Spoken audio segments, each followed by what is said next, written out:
Robert McKee is back to talk to us about taking a story from a book and transitioning that story to the big screen. And I think you're going to find his insight on this very, very interesting and informative. Now, if you're a screenwriter looking to take a book and turn it into a film, he would tell you, obviously, the first thing you got to have is the rights to the book. But what we're going to focus on today is the immediate challenges you face by making that adaptation. And he uses the Hunger Games as a really good example of some of the things that the people who produced the film had to deal with since their story came from a book. The mere fact that somebody got a novel published doesn't mean for a moment that the storytelling is any good or that the storytelling will stand up on the screen. What is often deceptive in novels is that you don't realize how dictatorial a novel is. When you're reading a novel, your eye and your mind is streaming down those sentences, and if it's a really good writer, they've written it in such a way that you don't ask stupid questions while you're reading it. So they control your thoughts so that you don't see all the holes in the story, you don't see the lack of impact that the scenes would actually have on screen, because the language has given it the feeling of enormous impact. But often when they put the same scenes on screen, they just seem kind of trite.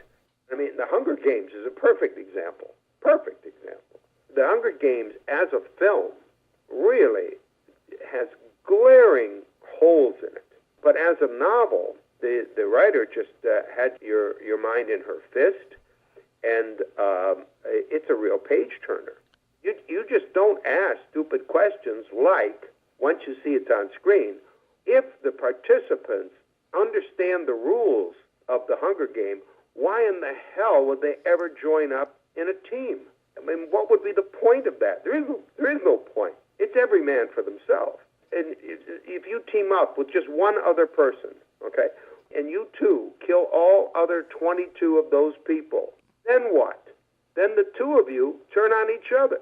And if you team up with somebody and there you are trying to kill the others, if you turn your back on that other person, they're very likely to stab you in that back. I mean, the notion that people would team up under those circumstances is absurd. And so the moment that comes on screen, you go, what the hell is this? Yeah. Why are they doing this? Are they that stupid that they don't understand the rules?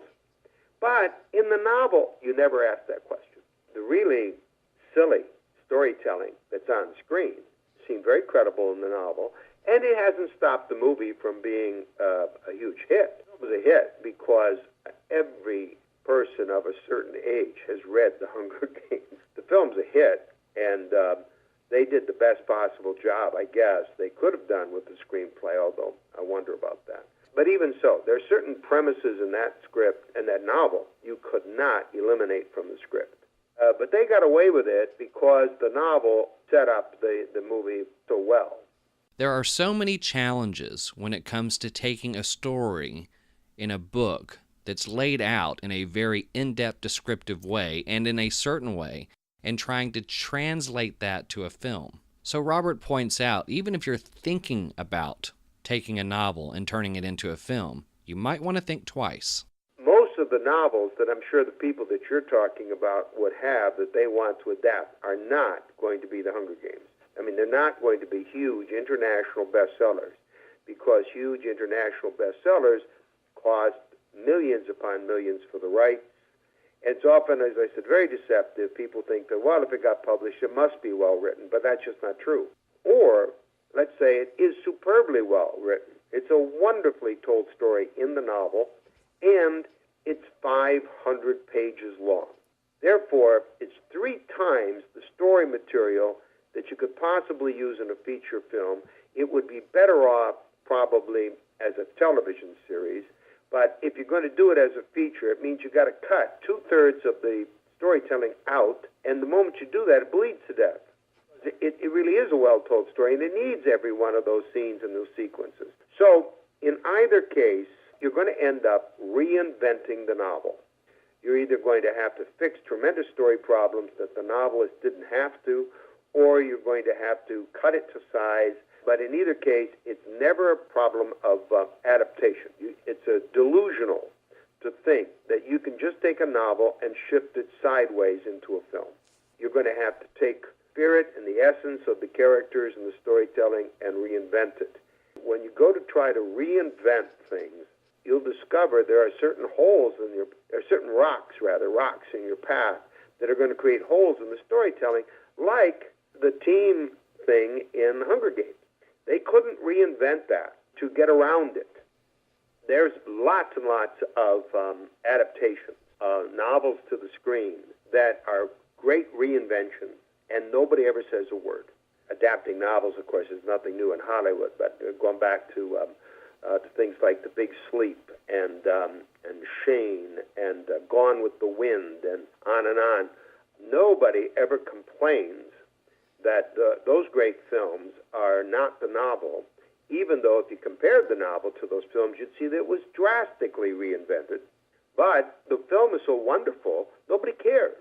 The film Amadeus compared to the play Amadeus, two entirely different things, but nobody cares because the movie's wonderful, the play is wonderful, and so be it.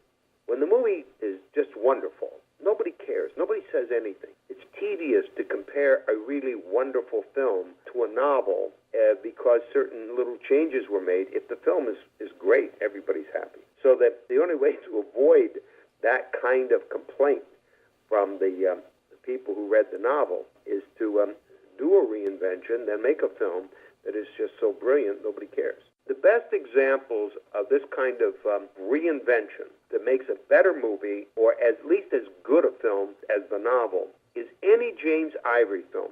Go watch Quartet, Room with a View, The Bostonians, any of those marvelous James Ivory films, and they were adapted to the screen by the greatest adapter of novel to the screen, I believe, in the history of the cinema, and that's Ruth Proward Chabala. And if you read those novels, Remains of the Day and so forth, you read those novels and strip out the story from them and then compare them to the film, you'll see how depthly she reinvents. Or more recently, Brokeback Mountain. Brokeback Mountain was a little short story that Ang Lee expanded into a wonderful full-length feature. And when you have a little short story like that, clearly it has to be reinvented. And again, nobody compares the short story Brokeback Mountain to the film. The comparison is pointless because they're both excellent. The audience will never get used to this notion that you really can't compare films and novels in that way. And people want to. They live in the thought that somehow the story as told in a novel can be moved without effort into a film, and it should the movie should just play like the novel did in your head when you read it. And that's just not the way it is. They're two entirely different media. Let me just close this with this fundamental point. Great novel writing is about inner conflict. The novelist can go into the deepest thoughts and feelings of a character in third person or first person and dramatize the story from that character's point of view inside of the character's head, and the flow of language is imitating in some fashion the flow of thought, and that the greatest conflicts the characters has is within themselves, between aspects of themselves, within their morality, within their memories, within their attitudes toward life or toward themselves, but it's primarily about inner conflict. That's what the novel does best. Film is primarily about extra-personal conflict, human beings in conflict with the physical world and the social world, with the institutions in society and the individuals in those institutions. It blows life up 30, 100 feet across, 60 feet high. There are human beings projected up there in their physical and social worlds in conflict at that level. The gap between extrapersonal conflict and inner conflict is unbridgeable. You have to take what is inner conflict in a novel and find some cinematic way to express that. I mean, imagine if we went about it the other way around. Suppose we took the great films and tried to turn them into great interior novels. And we went into Rick's head in Casablanca and wrote a first-person stream of consciousness novel about what Rick is going through in his life. So and it works in both directions. When people are looking for a novel to adapt, they really don't want literature. You want a novel that is about personal conflicts, friends, family, lovers, and social and physical conflict that is minimally, if at all,